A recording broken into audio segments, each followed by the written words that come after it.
Butanding liwat na nanutaran sa kadagatang sakop kan Calabanga, Camarines Sur. Dagmang nabalaw sa lugar, rason subuot kan pagruluwasan kaini sigun sa BIFAR. Uyan report ni Chris Novello. Nakuha na nin video kan Calabanga Fisheries Management Unit an whale shark o butanding na ini sa kadakatang sakop kan Banwaan. Bako subot ini ang primerong insidente na may nanutaran na butanding sa nasambitan ng lugar. Sa report man po kang mga parasira,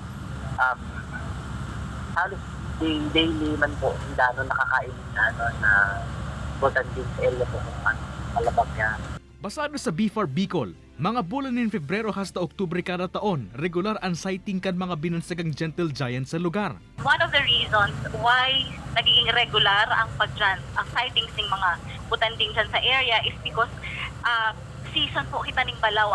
So kadahol ng balaw dyan sa area na yan. That's why ining mga butanding nagdyan. Indikasyon subot ini na mayaman ang biodiversity sa lugar, siring kan balaw na kinakakan kan mga butanding.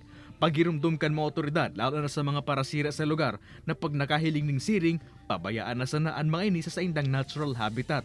Napagaraman man ang mga whale shark o butanding, klasipikado ng threatened species o nabawasan ng 50% ang populasyon kan mga nakaaging taon.